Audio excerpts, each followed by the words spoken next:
Hi, everyone. Welcome to the 15th episode in the ongoing series here on Seforim Chatter, Spanish Jewry Through the Ages. In this episode of the series, I'm joined by a familiar guest, Professor Matt Goldish, and we discussed really shailos v'tshuvos, responsa, question and answers, sent throughout the Sephardic diaspora, to an extent, we'll call it, but not, and that's a little misleading, because in the previous episode, as was mentioned a little bit, the Sephardic diaspora really referring to Spanish-Portugese Jews and those in the Spanish-Portugese, essentially, the Nassau, if I'm pronouncing it right, the nation in Amsterdam and Hamburg and London, Atlantic, so that in Livorno, not really the case here. This is more from the expulsion on really shailos v'tshuvos written throughout where the Sephardim were in the Ottoman Empire, throughout the Ottoman Empire, in Salonika and then Constantinople and then in Izmir, Smyrna, Israel, Italy, different all over where the Sephardim went, and there's many other places as well that I'm forgetting. And this is really what we discussed on this episode. So it's actually the first episode in this series dedicated to tshuvos and to Seforim and to Rabbonim.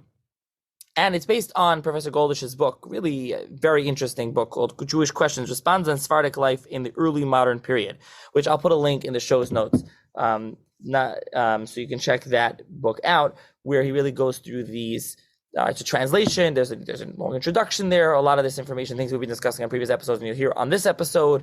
And then the responsa, the tshuvos, are translated with some notes, brief introduction. So it's a very interesting collection, and we kind of went through that, discussing and we also do discuss again what I meant when I said diaspora here. Sephardic diaspora is a little bit of a different than discussed otherwise, so you'll hear that on this episode.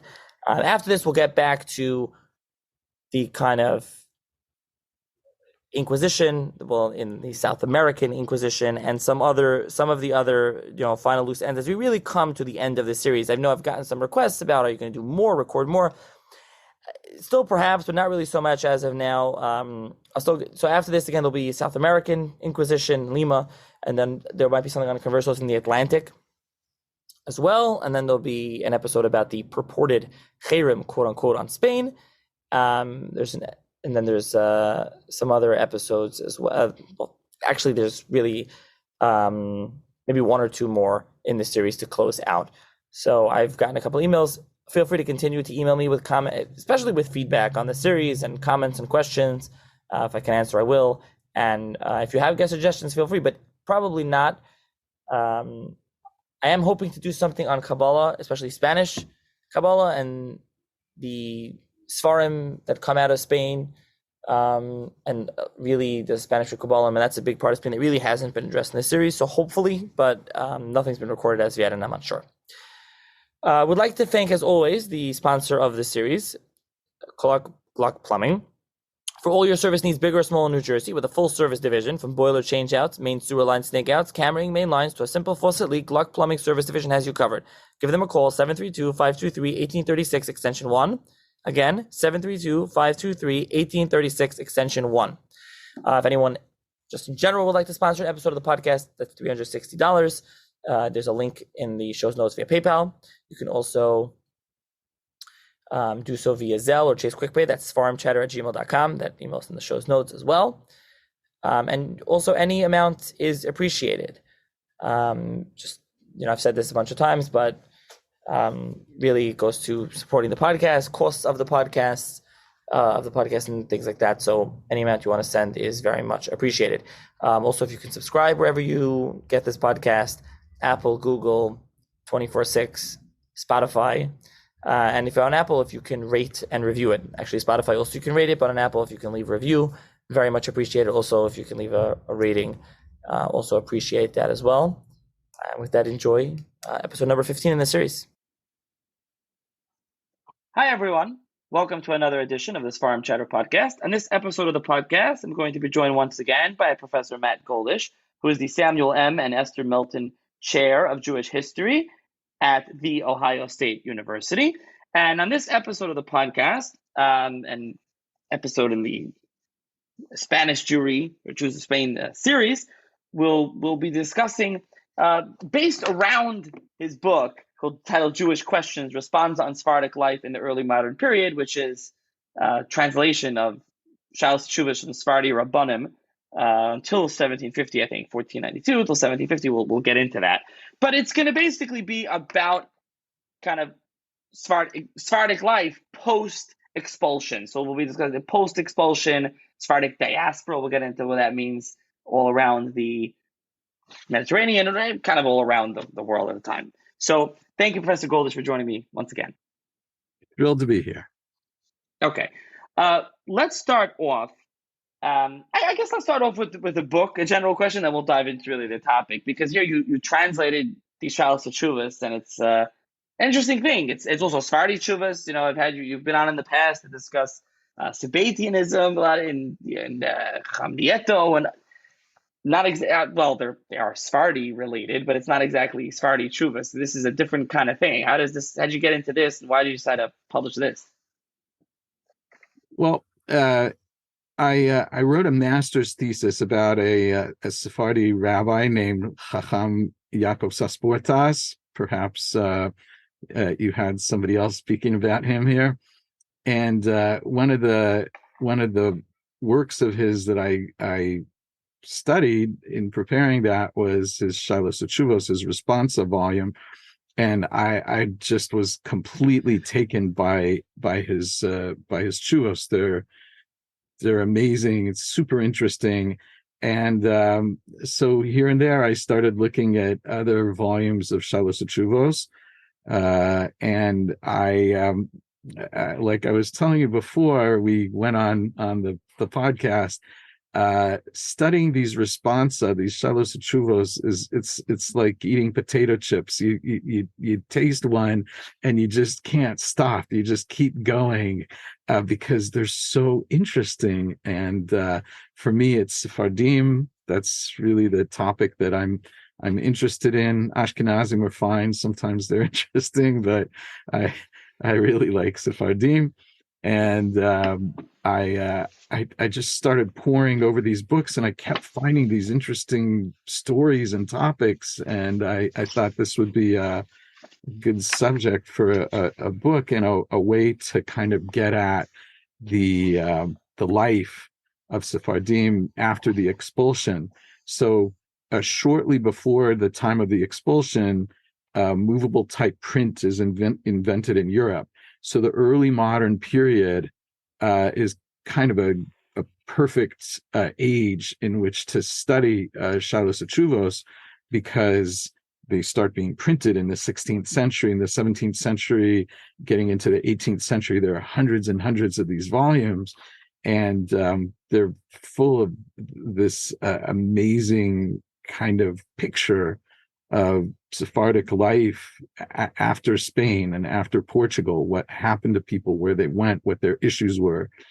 And I will say this about this genre of literature, which I should explain in case there are people who don't look at these books. Shailos teshuvos, questions and answers, are the following. A rabbi is an expert on Jewish law. Somebody has a question in Jewish law which is not easily answered, perhaps by their local rabbi or by the books they have on hand. So they or their representative writes up the question in detail, and it's sent to one of the major rabbis. And that rabbi writes what amounts to a small treatise in response, explaining in detail how he came to the decision that he makes. And usually he keeps a notebook of these particularly noteworthy or complicated questions, shailos, that are sent to him. And so you end up with a big notebook or a volume of shailos teshuvot, shailos and teshuvos, these questions and the answers given by the rabbi, which a lot of scholars have used them for specific historical studies. So, for example, somebody will write a book about a famous rabbi and study that rabbi's responsa, to study about him and how he makes decisions. But when you study a bunch of different people, you can do what I did, which is to focus mainly on the questions more than the answers. Because in the questions is where, as a historian, I find out what people's lives were like, because they have to describe a particular situation, a particular problem, a particular piece of their life. Often you get an autobiographical chunk in there where somebody tells you about what happened on a particular day or what issues are going on in their life.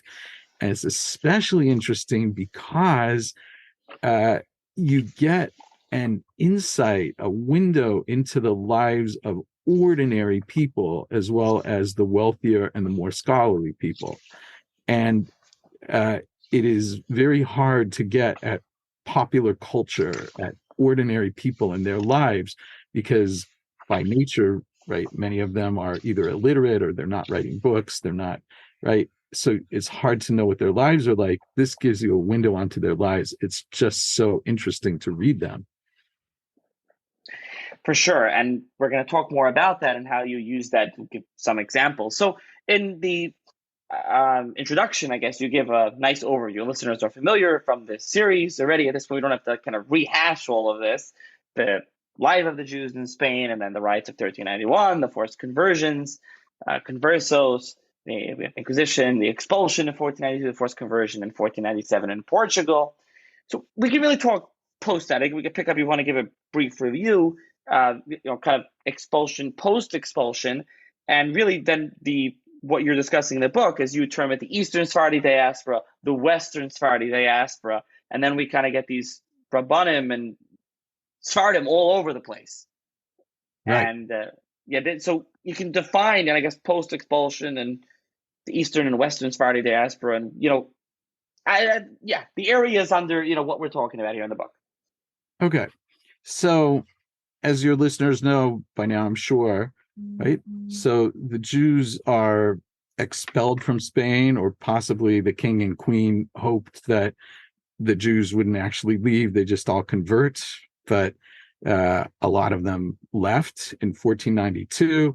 Many of them, of those who left, went to the Ottoman Empire. Some of them went to Italy. Some of them went to North Africa. A lot of them went to Portugal, which was close by and had a similar language, and they were promised that they would not be molested there. The king of Portugal died. The king's son wants to marry the Infanta, the daughter of Ferdinand and Isabella, who tells him that, she says, my parents just expelled these people and you're harboring them. How can I marry you? Your values are obviously not ours. Well, he doesn't want to get rid of them because they have economic value and they're merchants, and he likes having them in his country. But he's got this problem with the Infanta, so the solution is to forcibly convert them, which he does in 1497. So what you have is Jews who left Spain and or Portugal, escaped and maintained their Jewish life without any interruption. Those people, mostly Ottoman Empire, Italy, North Africa, and their roots are sometimes complicated. After 1516, 17, when the Ottomans capture Eretz Israel, then many of them go there to Palestine. So this group, these Jews who leave Spain and Portugal and have an uninterrupted Jewish life and end up mostly in the Ottoman Empire, North Africa, and the Levant, that is referred to by scholars as the Eastern Sephardi diaspora, the Eastern Sephardi diaspora. Now, what about all those people who converted to Christianity, especially those in Portugal who never wanted to? It was forced on them. What about those people? Do they just disappear from the annals of Jewish history? Well, no, they don't. Some of them do, but many of them either escape or try to escape from Spain or Portugal And that is a process that goes on over hundreds of years. So this is what happens. Let's say that you are a Jew who was forcibly converted in Portugal in 1497. Let's say that you find a way to escape in 1510, whatever, right? Well, you can go to Saloniki, you can go to Constantinople, Istanbul, you can go to Fez, right?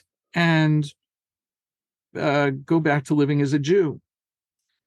People may look down on you, and they often did. You may be shamed by what happened to you, even though it wasn't your fault. But you can pick up again living as a Jew after this interval. Let's say that it's 1520, right? It's 23 years, right? Well, you may be fine going back to living as a Jew, but you have, let's say, teenage children who never lived as Jews. It's very uncomfortable for them. They don't know how to behave in a Beit Knesset. They don't know really how to keep kosher and all those things because you weren't able to do those things back in Portugal. So, over time, it becomes more difficult for these people to just reintegrate until you get a second and a third generation who want to revert to Judaism, but are not really able to simply reintegrate into a Jewish community because they don't know enough about Judaism. They've never lived as Jews in a Jewish community. So eventually, over the course of the 16th century, a lot of these people, instead of going to existing Jewish communities, because they are uncomfortable in existing Jewish communities, and also because many of them are merchants of one sort or another, and the economic opportunities are really sort of shifting to the Atlantic sphere, a lot of them end up going places where no Jews live, where Jews are still outlawed. And they go in the guise of Portuguese Catholics. After all, nominally, that's what they are, and sometimes Spanish Catholics.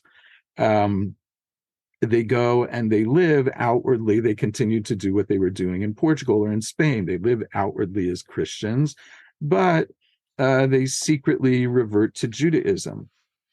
So that's happening in a bunch of places where Jews are not allowed to live. It's happening in southern France, just over the border from Spain, Bayonne, Bordeaux, Saint-Jean-de-Luz. It's happening in Hamburg in Germany, which is an increasingly important seaport. It's happening in London. It's happening in Amsterdam. It's happening in Antwerp. And then there are places that are mixed, like Venice, where there is an existing Jewish community, but a lot of these conversos go and revert to Judaism, and they live there next door to an existing Jewish community, but they create their own community there. So it's kind of so that group of people who arrive in these communities is referred to, right, and they're going to, again, London, Amsterdam, Hamburg, Livorno, Bayonne, Bordeaux, so on. That group is referred to by scholars as the Western Sephardi diaspora. And of course, what happens to them over time, and it's different in each community and how it works and the dynamics and so on, but eventually they are able to live for one reason or another as Jews in those communities. Those are places where Jews were forbidden to live, but some of the people who come at this point are wealthy merchants or have a lot of connections, and they are valued economically. There are other changes going on in Europe in all kinds of ways that make it advantageous for those cities and states where these people are living secretly as Jews to allow them to live openly as Jews in the 17th century, or in some cases, even 18th century. So that is the Western Sephardi diaspora. That refers mostly to the mother community is Amsterdam, Antwerp catches all these conversos and kicks them out. So Antwerp doesn't come into the picture after the 16th century.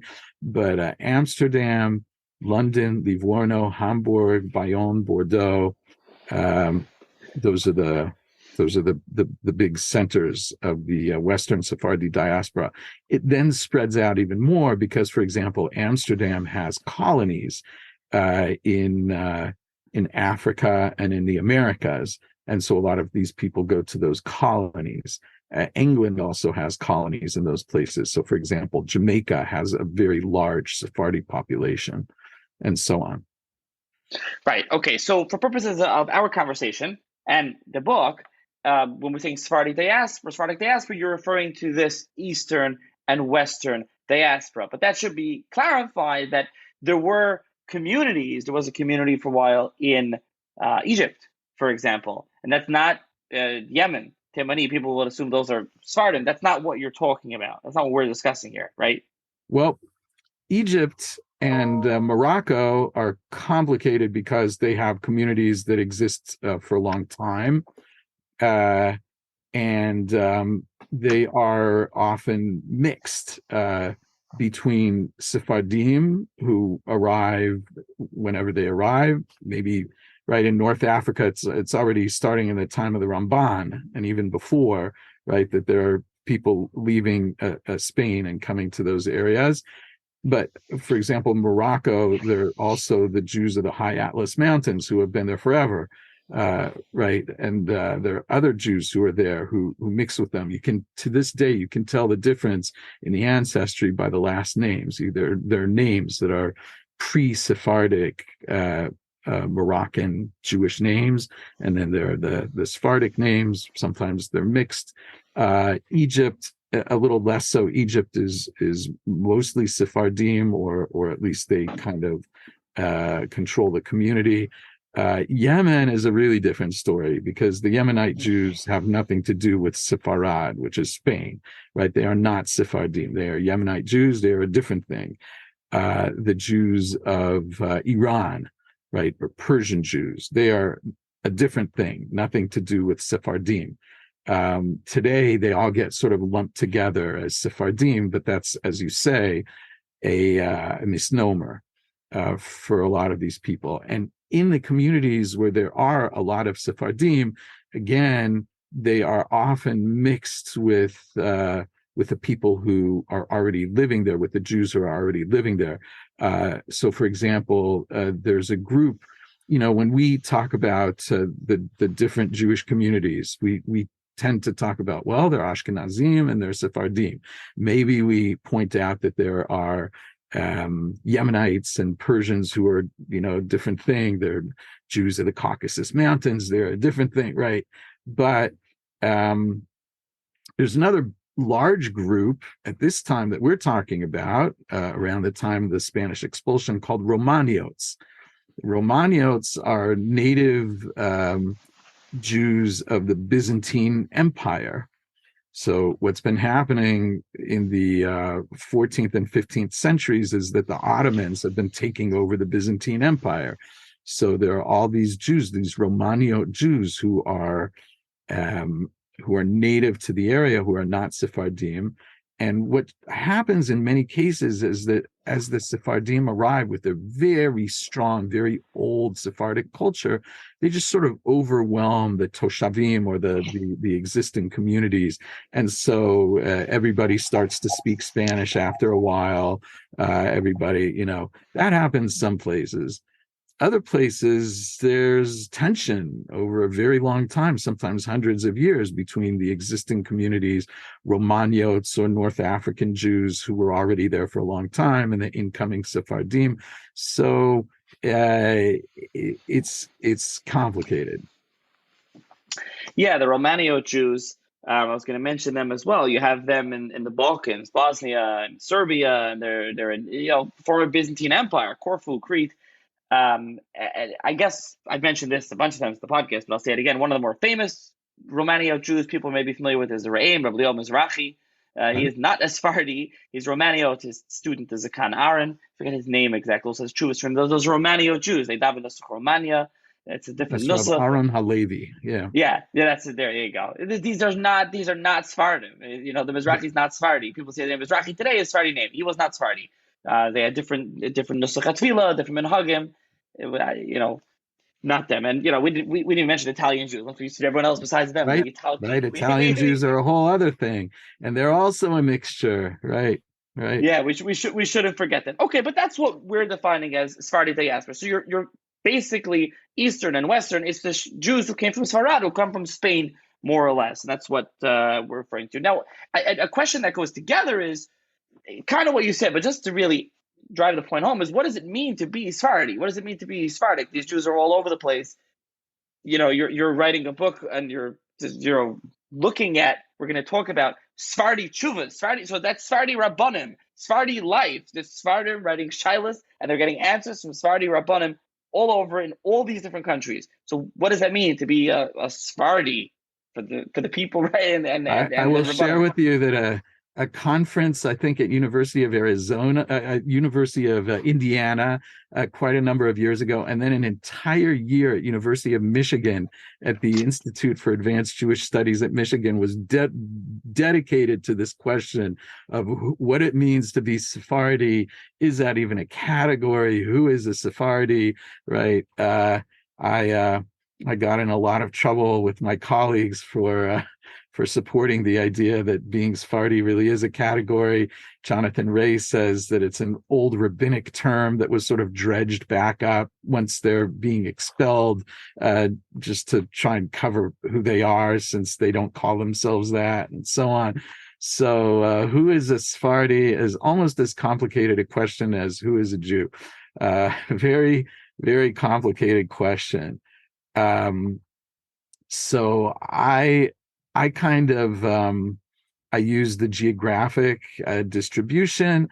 I use the language, right? If they're speaking some form, and there are a bunch of forms of Judeo-Spanish, a bunch of forms, but is somebody who's speaking any form of Judeo-Spanish, I kind of throw into the mix, or straightforward Spanish-Portugese.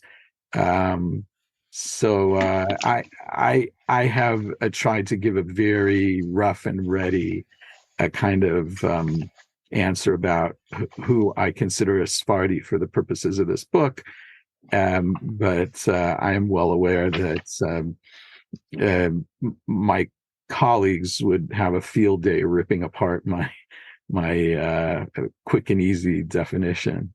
Yeah. Okay. And so the areas we kind of mentioned, it's all over. It's everywhere, from different parts of Europe, North Africa, Egypt. We mentioned Syria. I don't know if we mentioned Syria at this time. I mean, they're all over. Israel, everywhere. You know, Ottoman Empire, all over. Okay, so that's what. Now the time period is 1492. What you surveyed until 1750, right? Is there a reason why you stopped? Why did you go until that point? What was the time period there?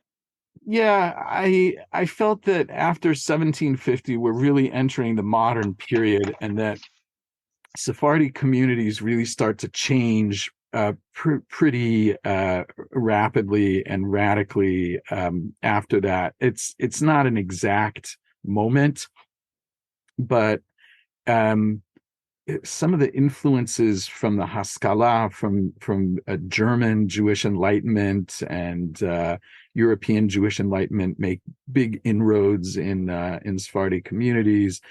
I feel there's one particular tshuva that I deal with from Fez and Tangier, where it appears to me that the rabbinate does not have the integrity and the identity and the things are starting to kind of change in significant ways around that time.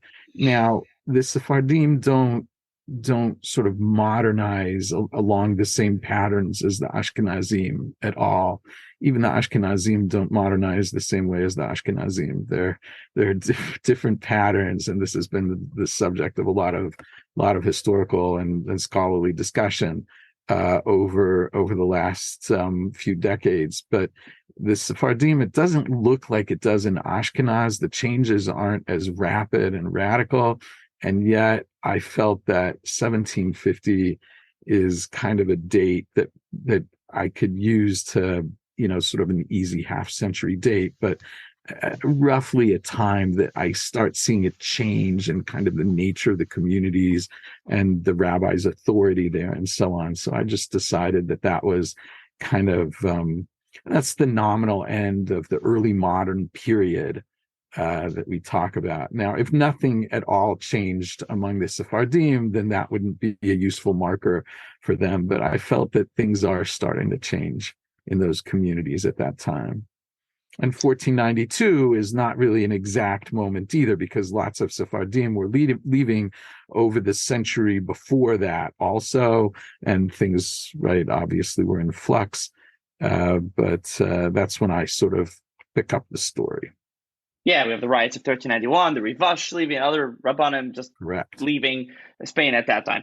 Okay, so we'll discuss specific Rabbonim, because there's some really interesting Rabbonim, maybe some that you want to highlight that listeners aren't familiar with Sephardi Rabbonim at this time. But what do you see? You mentioned how you use the tshuvas, especially you like to look at the shailos, and you can talk more about this and to look for historical information.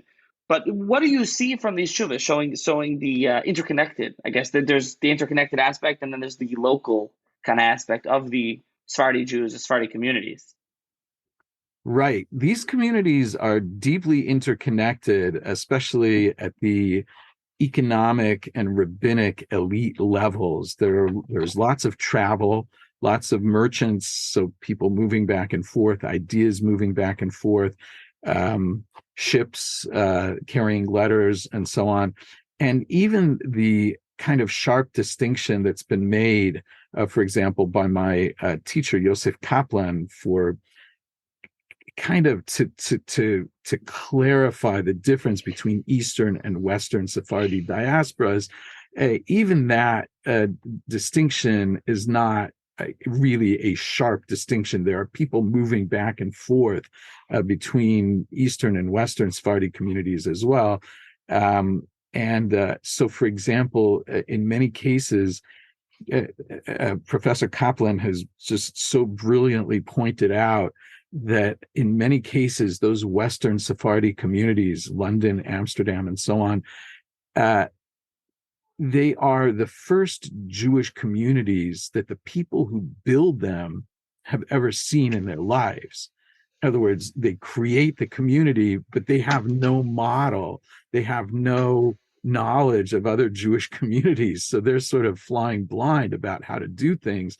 So one of the things that they very typically do is in these Western Sephardi communities is to bring in rabbis from the Eastern Sephardi diaspora, Sephardi rabbis from families that never stopped practicing Judaism and have a thorough knowledge of Jewish practice, of how a synagogue runs, how a community runs, the institutions, the laws, the practices.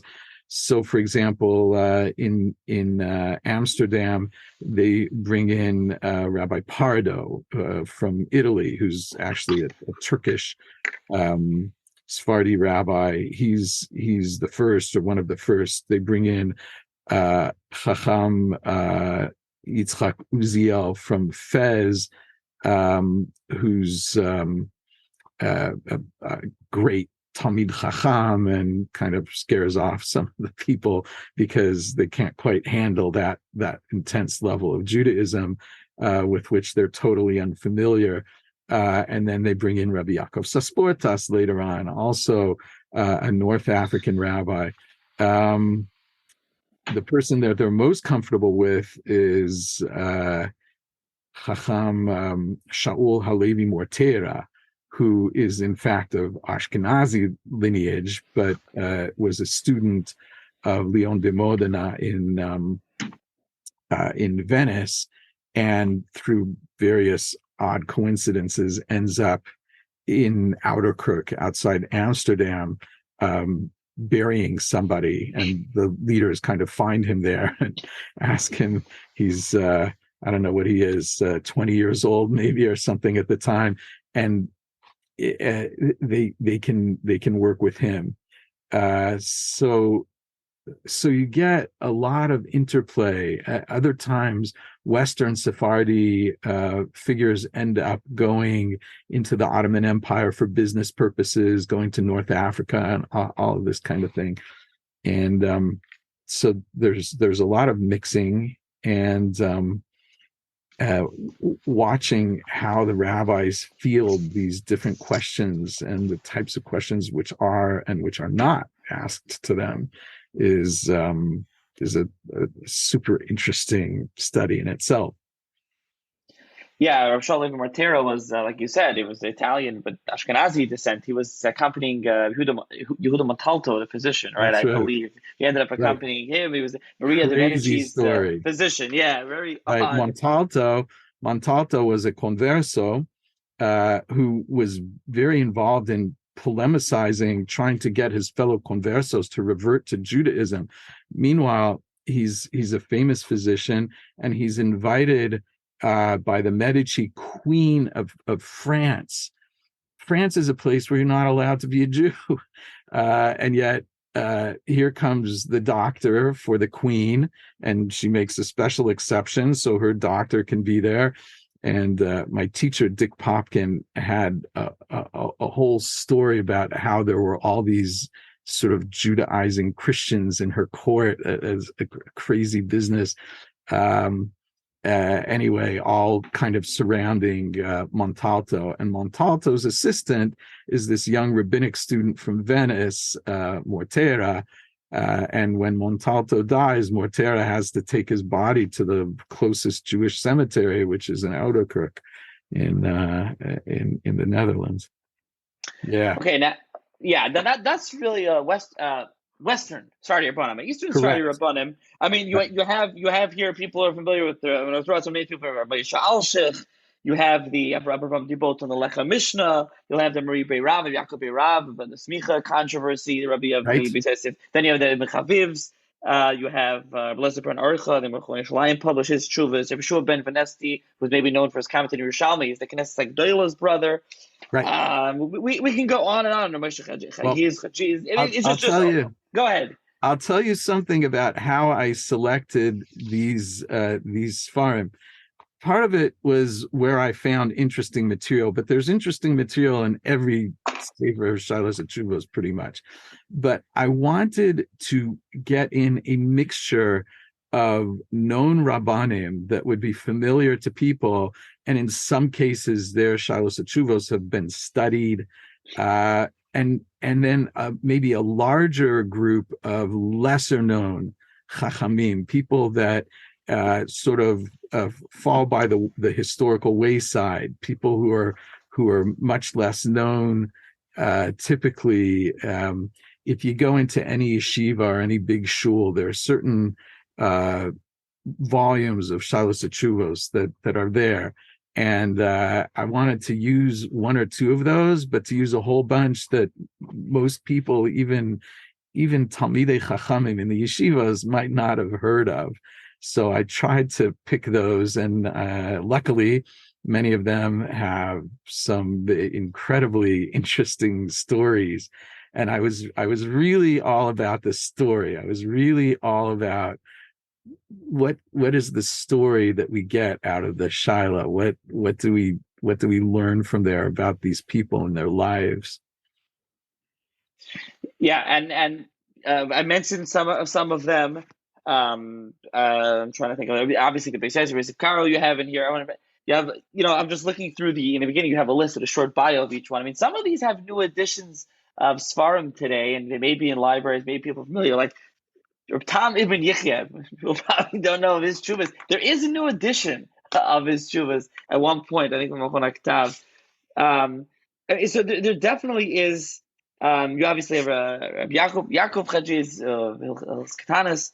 You have I mentioned a couple of Yaakov Castro, who is the Talmud of the Shita Mechubetzes, I think, right? I think so. And he has actually Avat Shalom put out his really outstanding work on Masechta Bava Kama, 2 volumes complete. He goes through like every Gemara Shetaisis.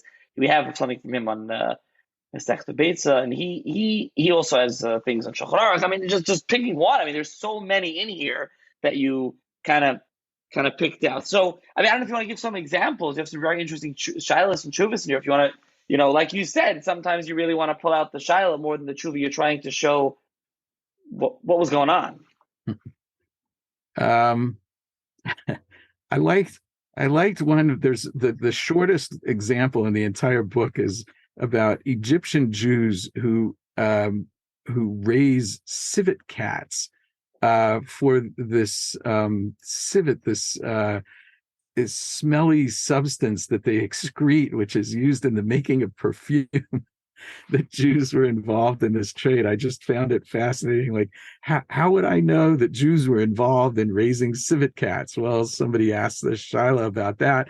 It's I believe that the question is a question about rivas. It's about charging interest. Somehow this comes up that these Jews have these civet cats. That to me just, like, really? Okay, wow, who knew? But my absolute favorite in the entire volume, which I've told many people over time, is from Rabbi Yoshua ben Venisti. And it is, I give each of these shailos a name. That's my own title for it. And this one is called The Tale of the Clothier and the Vizier. And this story, it's like a story out of the Arabian Nights. This Jew, a Sephardic Jew, is living in Constantinople, in Istanbul, and he has a little shop where he sells clothes and whatever all else, and cloth. And there's a vizier. He's a wealthy government apparatchik of some sort, who likes this Jew, and he comes into his store and he buys his stuff there, and over time buys more and more stuff there. One of the things you got to understand about this period and this world is that Walmart does not exist. There is no one place where you can walk in and just buy everything that you need. Well, if you are a government servant, if you are some kind of civil servant or you work for the government, there's a lot of stuff that you need that's not easy to find. You can't just walk around the shuk and turn it up. So one of the things about Jews and their connections as merchants is that they had a lot of merchandise that they were able to get their hands on that other people didn't have. And if they didn't have it, they knew how to get it. So this vizier, or this at this point, this sort of government employee, he really likes this Jew, and he gets all his special clothes and his special things, whatever he needs from this Jew, till the point where he essentially says to the Jew, "I want you to be my household, like the governor of the household. I want you to come and work for me, and you're going to be the guy who oversees the household, the economics, the aesthetics, everything that needs to be done in the household. I want you to be my guy." So sure enough, he becomes the guy. Now this government official is appointed by the Sultan to be the governor of Egypt. Various things happen in between. This government guy, whatever, falls out of favor with the Sultan, and he's exiled. And this Jew, rather than just cutting this guy loose and wishing him good luck, he spends his own money to send the guy off with food and clothes and what he needs in his exile. He just does it. And sure enough, a little while later, this guy is reinstated. The Sultan, it's either a new Sultan or the Sultan realizes that he shouldn't have done this to this servant of his, and he brings him back and he appoints him the governor of Egypt. And this Jew is riding high now in this situation. He is now essentially the assistant to the governor of Egypt, and it is extremely lucrative and wonderful, except for what? Except that another Jew has decided that he wants to hone in on the action.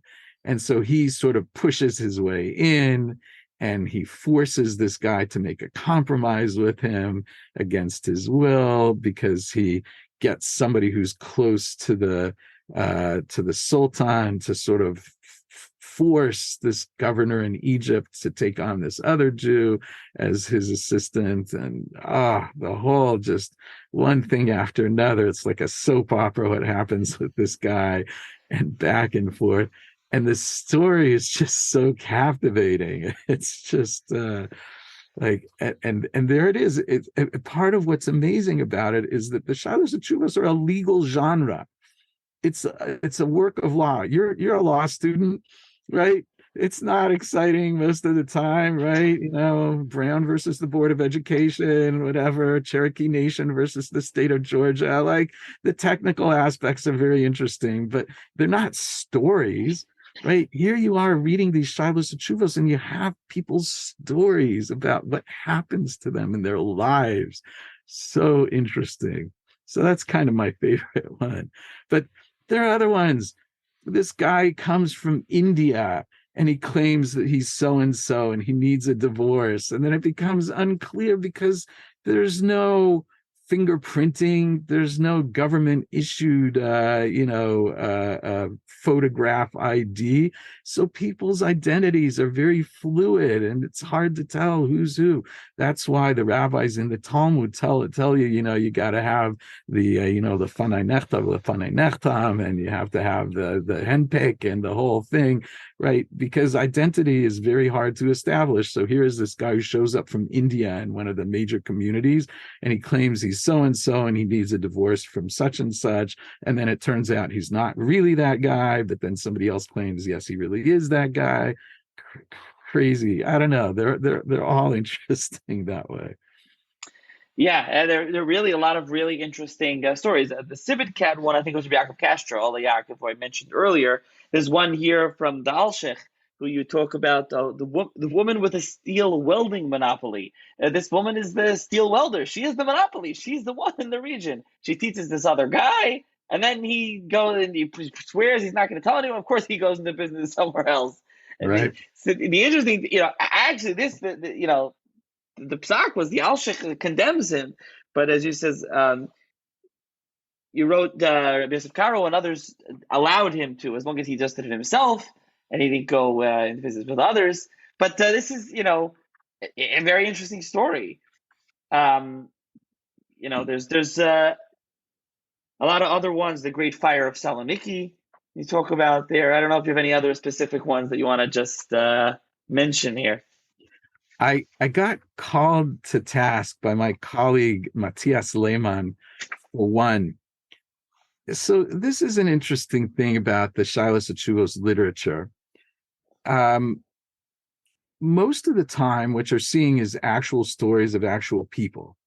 Sometimes a rabbi will give you a theoretical situation. And usually it's clear enough that it's a theoretical situation that he's discussing. And he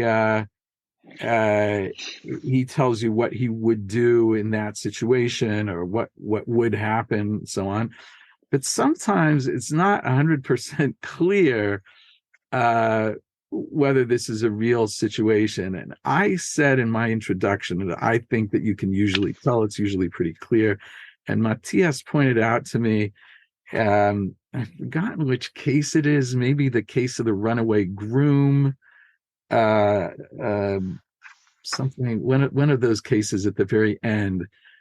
Oh, it's a case involving Rabbi Moshe Hajiz, I think, right toward the end. I don't have the book in front of me, so I'm, but so Matthias had written quite a bit about Rabbi Moshe Hajiz in a book of his own and some articles. And he said to me, this tshuva is dated such and such a date, but if you look at his earlier works here and there, and he pointed out where it is to me, he describes cases that are so similar to this case. There's number 38, you have the unrepentant adulterer. from Shtei Alechem, Tshuva Yes. 31. Yes, that must be the one from Shtei Alechem.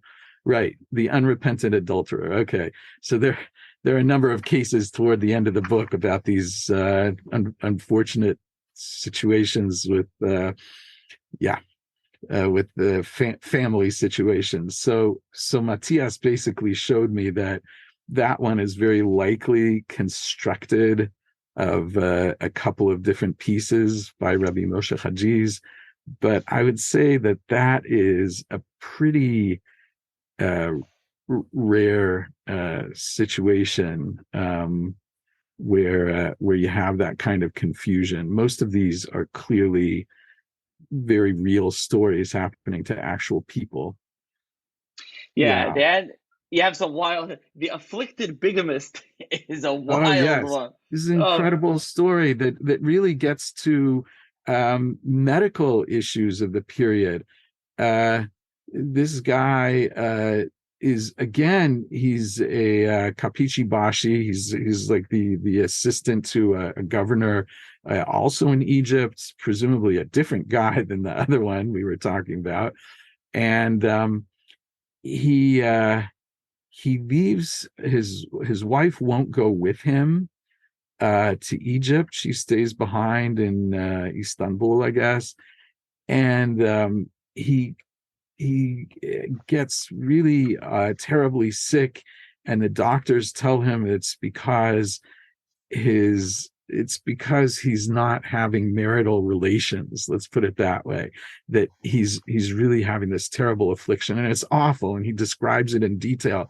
And he says that he wants to marry a second wife, even though the standard real Sephardi ketubah says in it that I will not marry another woman, but right,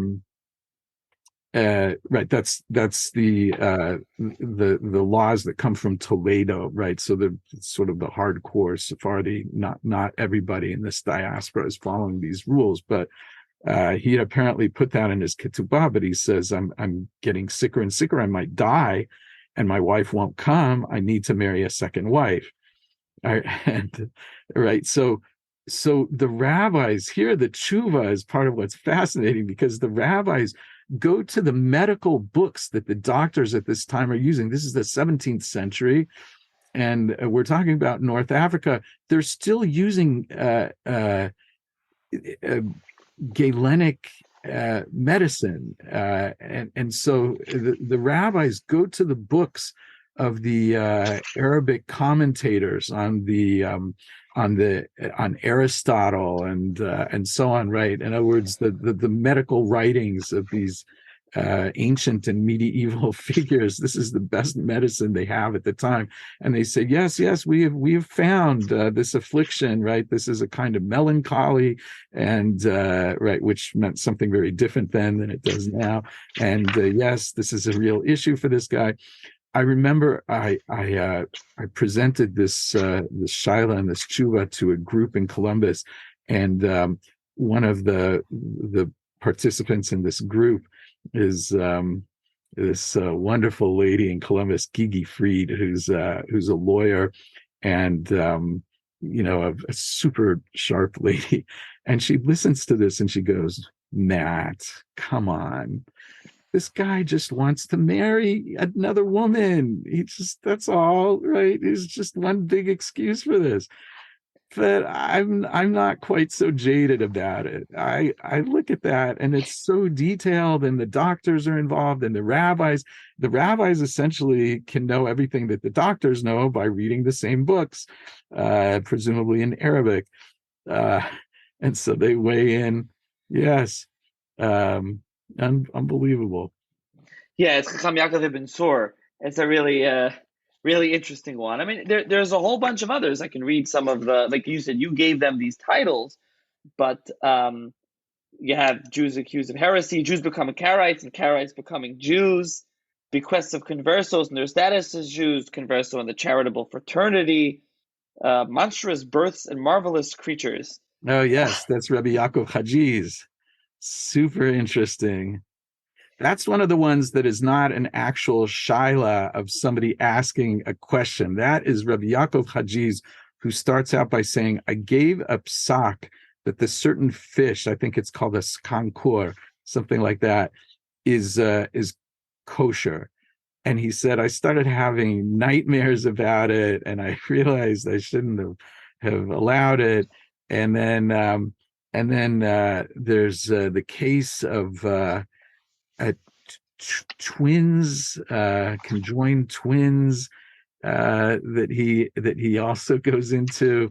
That one is a real shaila, I assume. I think that really happened. And he's what's clear is that he is interested in biology and in science, and he is applying his Torah knowledge to not only these situations that are in front of him, but also to the literature about them. Monstrous births, which is a term that's used to refer to any birth that is odd, in which there are birth defects of particular types, Siamese twins, conjoined twins, all kinds of things like this. These are called monstrous births at the time. And many people consider them to be an omen of some kind, or to have some kind of supernatural significance. And he is thinking about this, and he's thinking about, what do we as Jews think about when something like this happens? Does it mean something? Is it God sending a message? What is the biological aspect? What is the religious aspect? So Rabbi Yaakov Hajiz has a super interesting posek. Yeah, you have some others, the quarantine colony in Spalato, or Split in Croatia. Right. This was another thing that I loved about these chuvos, is that it gives you a sense of the far-flung aspect of the Sephardi diaspora. There are Sephardim in Bulgaria. There are Sephardim on the Dalmatian coast, in Yugoslavia, and right. So I've got chuvos from Belgrade and chuvos from Spalato or Split, Ragusa, right, both on the Dalmatian coast there, across from Italy, and so on. And most of these colonies exist for trade purposes. There are these sort of outposts of Sephardi life. Some of them grow and become whole communities, and some of them remain just small little outposts. Yeah, I mean, Ragusa, I think, is Dubrovnik, right? Today, correct. I think, right. Yeah. Also Croatia. So I mean, you have them all over. And were you looking for specific shailos that were sent from one country to the next? So you're showing this kind of interconnectedness between the Sephardi communities, or not necessarily? You're looking for shailos, again, asked the Sephardi Rabbonim, presumably by Sephardim, not by Ashkenazim, sending the shailos to the Sephardi Rabbonim. Well, sometimes it does cross lines. I wasn't looking for that at all. I was really after the stories.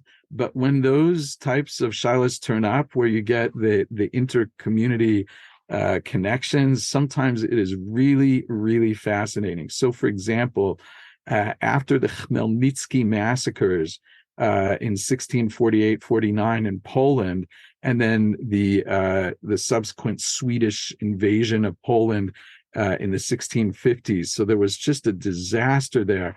And we know that Jews left Poland and the Ukraine and went all over the place to escape these horrors. And some of them stayed in their new places, and some of them went back.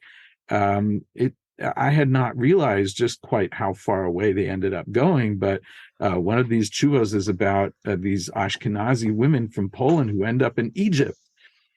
And they hire, as a group, apparently there are a number of them, and they hire a shaliach to go back to Poland and find their husbands, if they're still alive, and divorce them so that they can get on with their lives, because they can't really go back to Poland.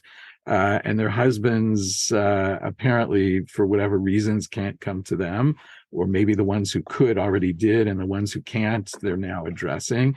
And they send this guy there, but it turns out that everybody back in Poland is named Moshe ben Yaakov, and they can't line up which of these men is actually the husband of which of these women, or if they've just got the wrong guy. So it's a whole mess.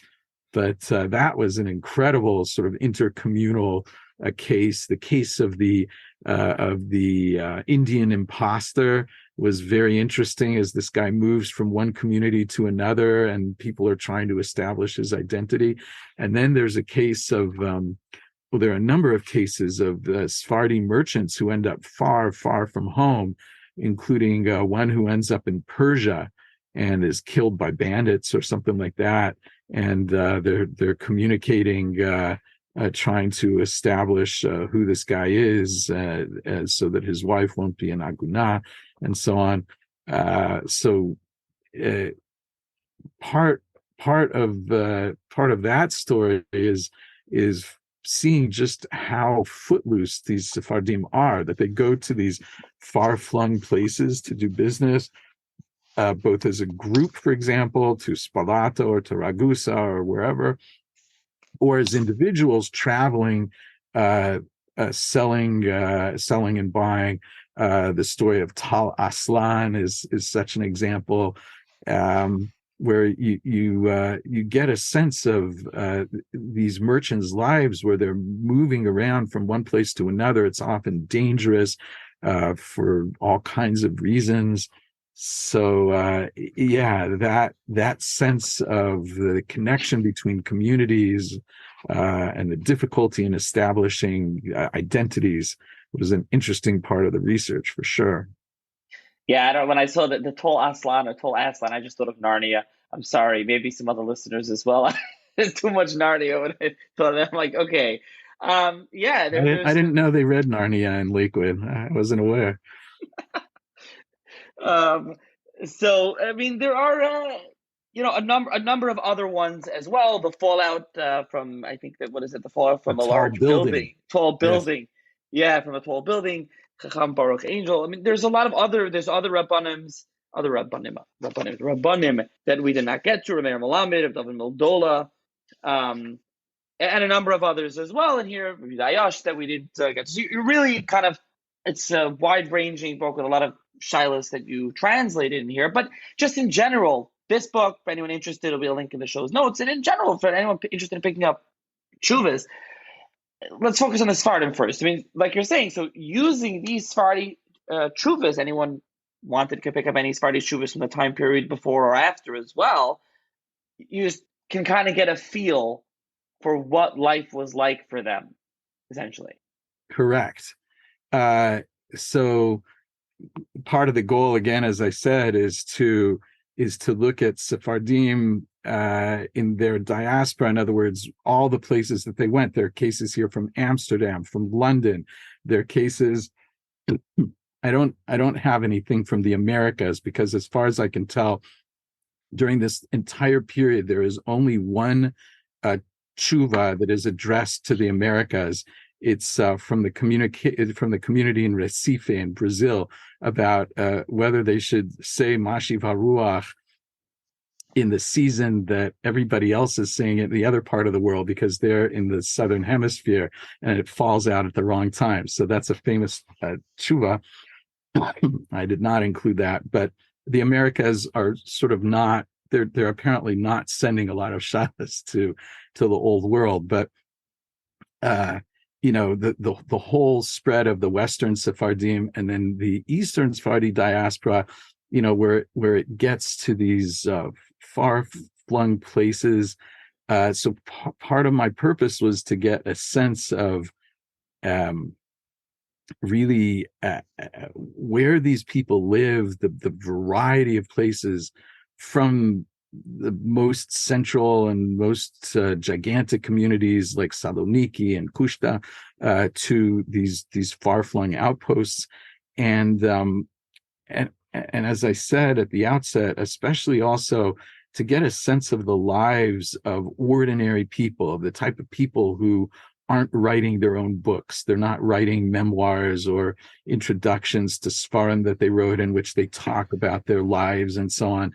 Like the Abarbanel, he goes into great length sort of poetically about what he's been through and so on. Well, for Yaakov, the shoemaker, who's living in Bursa or whatever, we'll never know a thing about him unless, well, some legal case comes up and it appears, right, it's brought to the attention of some important chacham, some important rabbi, and it gets recorded in a book of She'elot Teshuvot, and all of a sudden you have information about his life. Look at this woman who's got the steel welding monopoly. Who would know that women's lives were like this, that they were working in professions like this? Who would know about Jews working with civet cats? And the other thing that's extremely useful in these sheilot is that you, and I mentioned this again, you often get a piece of autobiography. You often get a first-hand account from people living 400 and 500 years ago about a piece of their daily lives. And this is especially true in the types of tshuvos. I sort of hate using this phrase because it's not respectful, but a really significant number of tshuvos in all these Sfarim have to do with determining the details of how a particular Jew died in order to free his wife from igun, from being an aguna. And so I refer to them as dead husband stories. It's not very nice, but those stories often involve eyewitnesses talking about what they saw. And the way that ordinary people are in front of a court is that they're not good at organizing their thoughts and sticking to the relevant details. If you're a Sherlock Holmes fan, you know that Sherlock Holmes always asks the person who comes to him to describe what happened. And no matter who the person is, they give a really, really clear story involving only the relevant facts as they speak to Sherlock Holmes about what happened to them. Real people aren't like that. They go off topic. They bring up things that have nothing to do with the story. They ramble on. And for a historian, it's a brilliant source to find out about their own lives. So, for example, in the case of Tal Aslan, Aslan died. He drowned, and there's a whole series of witnesses who talk about what they saw and who he is, and so on. And they go off topic all the time. This one witness says,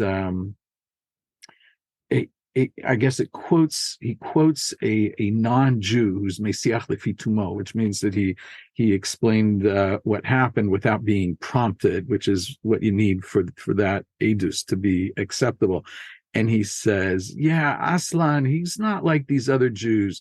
The other Jews, they go to the shuk and they buy meat from whoever, and they bring it to us, meaning these Muslims, in the shuk, and we cook it and we all eat together. But Tal Aslan, he was so careful with the laws. He wouldn't eat our meat. He only ate kosher meat and so on. Like, fascinating. How would I have known that there were people who did that type of thing? And then other witnesses describe watching the accident as it happens, and there's a cow on the boat with him, and somebody's describing how the cow, manages to get out of the river, but the people don't. Like, just these sort of firsthand accounts, sometimes given in Spanish, sometimes given in Arabic, tell you so much about people's lives. And these Sephardim, what do they make of their lives after they've left Spain and Portugal? So the descriptions weren't that elementary, I guess. They were a little bit more in-depth. Anyway, right. The Recife one, the shailos Reb Chaim Shapsi, right? Shaptai, I guess I should say, Marchash, in Teres Chaim, in Thessaloniki. Okay, that's who that was too. But you don't have anything from him in this volume, right? No, you don't have anything from him. Okay, so now Ashkenazi tshuvas, which is not something you dealt with here, would they differ or they wouldn't? That would show us Ashkenazi life. It's not. They're not differing the Sephardi and Ashkenazi tshuvas. It's just you're picking the Sephardi ones, the Sephardi Rabbonim, the Sephardi tshuvas, to depict, to show, what Sephardi life was like through the lens of the tshuvas. Correct. In other words, so I certainly have looked at Ashkenazi tshuvos from this period, and yes, they depict typically Ashkenazi life at the same time. So if you wanted to do a book like this about Ashkenazim, you could certainly do that. These dates wouldn't necessarily be particularly meaningful in the Ashkenazi context, but early modern Ashkenazim, you can read about them and learn all kinds of things about the professions that they practice, the places that they live, the problems that they have, which often are quite different from those of Sephardim. And there are any number of famous Ashkenazi shailos teshuvos from this period, and any number of not famous ones. Right. Okay. And so, just to finish up here on this topic, so one way is using, I'm trying to think how to word this. How does it differ, I guess, or using tshuvas versus other sources to see what life is like? Is it just what you were saying, that you can see kind of the regular person's life? You can't. I mean, there are kind of social history you can do otherwise without it, right? How does this differ from other sources? Right. So there are people who use, for example, archival research to try and get, for example, some really interesting work has been done on criminals in the Jewish world, particularly the Ashkenazi world, in this same early modern period, using municipal archives and things like that. And those contain a lot of information, lots of detail. And sometimes, people, individuals have contacted me with things they found in the archives that relate to the tshuvos that I translated here. If you can put the pieces together from that kind of source and this kind of source, you get a much broader and more complete picture. And sometimes it looks very different when you have those sources, but archival sources don't give you a first-person narrative ever, really, or rarely. There are cases.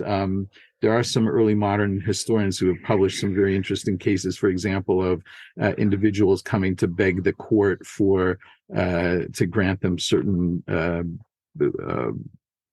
rights or privileges or to not be punished for certain things, and you get some first-person narrative. But typically, when Jews are dealt with in the archival material, it's not narrative. It's information, and the information in the shailos teshuvos is definitely there, but it's also got narrative. It's almost like the difference between looking at a black and white picture and a color picture.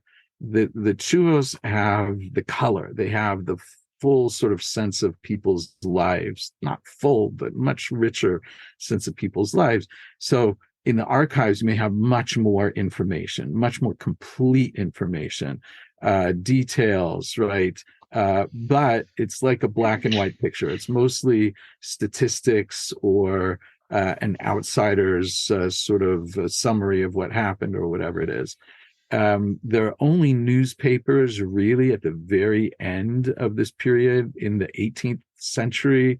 That is kind of the period that starts being a genre that's got anything useful. There are a few autobiographies, for example, of course, Rabbi Yaakov Emden and Rav Yehuda Aryeh Memodina, and Glickl of Hameln, of course, but they are essentially always by elites. There are always either rabbis or, in Glickel's case, a particularly wealthy and well-placed woman, and she is kind of unique. Sometimes you find again in the introduction to a sefer or somewhere buried in somebody's commentary or something, some some analysis of the current situation, some autobiographical material, something like that. That does happen. But again, it's almost always from the elites, especially from rabbis. So the shailos of tshuvos really have a very rich and different perspective than these other sources. Right. I guess just the only thing to point out is they are portrayed, the Rabbonim, whoever's publishing the Sefer, is portraying the story, or how the shailah was portrayed to them, that they're giving it over, and people that can't or don't write shailos, we don't see through the shailos. But like you're saying, at least we do get to there with the shailos v'tshuvos, and I think that's actually a very interesting point. That they're all mediated. They're all mediated through whoever writes it up, and through the rabbi who presents it, and whoever edits it. So a lot of them are heavily mediated. When you get a first-person narrative in a dead husband case, you're getting the voice of the individual speaking straight out of the centuries. That is unmediated, pretty much. I mean, or minimally mediated. One of the interesting things is that, especially Avat Shalom, this yeshiva in Jerusalem, publishes a lot, and some of the other publishers who are putting out shailos v'tshuvos, right, sometimes hundreds of years old, that somebody found in the attic, or that they found in their grandfather's, trunk or whatever. The sort of professional or scholarly approach today is to not edit them, mediate them, change them, rephrase them, right, the way that it used to be, right? Because the rabbis, hundreds of years ago, who were preparing these volumes, they weren't intended for historians. Historian as a profession didn't exist. They were preparing them for the use of other rabbis and yeshiva students to see how they reasoned through the problem. So it was much less important for them to get the shailah, the details, the personal details of the shailah. Often they lead the names and so on. The newer ones that are coming out now, or things that are being edited out of manuscripts, are much better. You get much less of that mediation. Yes, absolutely. And Avat is publishing a lot of Sephardi tshuvos. Speaking of Sephardi, some Italian recently with the Zaremes, and Lachmi Taida. Yes. And just another thing that, what you said before we started recording is that just reading shailos v'tshuvos is like eating potato chips. It's just, it's a lot of fun. It's obviously it's geschmack, to use that term, and it's just you see the shailah, you see the history, but you also you see the answer. You see, you mentioned me being a law student reading. I've read it. How many cases? It's you can you read the case. Some of them are terribly boring, but some are very interesting. But then you also get to the legal analysis, you get to the reasoning, and that's very interesting. I think, especially if you know a little bit of the sugya, you're going to read the shailah and the tshuva, and you know a little bit what's going. Maybe the specific topic that's being discussed, or there's a good edition you're using that has some footnotes. It's just enjoyable to read it and work through the story, and then hear the reasoning and hear the psak and why the Rav ruled one way. It's very interesting to read. Absolutely, yes. The tshuvas. I don't mean to discount the tshuvas, and I have colleagues who have done brilliant work on understanding the legal system and how things were changing in Europe and so on, using the tshuva specifically. So yes, both ends, the question and the answer are interesting.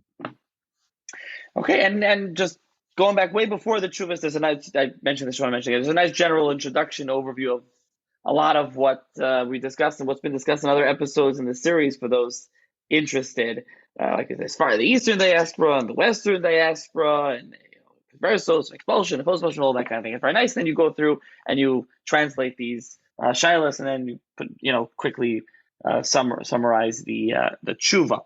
And there's a nice map. No, there is a nice map as well. That is yes. And short bios of the Rabbonim, which is just very interesting to see. For those who aren't familiar with these Rabbonim, it's interesting. And each tshuva in the beginning, you have a little blurb, historical information and anecdotes about the story, the tshuva, whatever, before by each tshuva. So, just in general, I don't know if you have any other other reading, whether it's related to Sephardi diaspora, Sephardic communities, or shailos tshuvas, things like this. And there aren't many translated tshuva volumes. Yeah, there's a guy, I think his name is Avram Finkel, who's done several volumes of. He's translated a bunch of different things, but at least one of his volumes is it's called something responsa anthology, or some kind of thing like that. And there are various people who have translated responsa in different contexts. Yes, they're really enjoyable to read, and you can pick up any sefer of shailos tshuvos and just look through, and it's almost every case you will find amazing sort of issues, stories, revealing points about communities and individuals, and of course, if you're a lamdan, the working through the tshuva is really revealing, because you see not only sort of the Seforim talking to Seforim, but you see how the specific individual posek deals with not only this situation, but the pattern throughout the sefer. Yeah. And in general, but any other we talked about the Eastern Sephardi diaspora, the Western Sephardi diaspora, just Sephardi communities. Is there any other reading, any suggestions? So on the Western Sephardim, who are, again, really fascinating, partly because they are these conversos who are new to Judaism, at least in the first generation. And those communities are they might look like the Eastern Sephardi diaspora communities, like Saloniki or Kushta or Fez. They might look outwardly like that. But as my teacher, Yosef Kaplan, has shown so brilliantly, they're very, very different under the surface and at their core. So I cannot highly enough recommend books and articles by Yosef Kaplan about the Western Sephardim. Miriam Bodian's book, which I use teaching, Daniel Swetchinsky, Jessica Reutman, and lots of other people have written about those communities. Fantastic work. And then as far as the Eastern Sephardi diaspora, my friend and a classmate, Yaron Ben Naeh, wrote an amazing book about the Kushta, the Constantinople Jewish community, Istanbul. Really amazingly researched. And our teacher, Yosef Hacker, just an absolutely staggering a series of articles and papers over the years, especially about Saloniki, but in general about the Eastern Sephardi diaspora. Minna Rosen has written a wonderful work, a lot of wonderful work on Eastern Sephardim. And I should have made a list, but I'm sure that you can you'll take care of that. I'll try to link some of this, and also just your book. I'll link the book Jewish Questions, and there's a lot of sources in there. You can see what you brought about different things, and people can get more of a sense. And just, the main thing here for this discussion was to bring out, especially in this episode, the series about Sephardim and Sfarad and Spain, was the tshuvas and the shailos, like you're saying, about everyday regular people, but also through the lens of halacha and seen through the Rabbonim. And we're able to mention and discuss some of the Rabbonim in the different communities, Eastern and Western Sephardi diaspora as well. Yeah. Absolutely. All right. Okay, great. And so thank you, Professor Goldish, for joining me once again. Thank you for having me.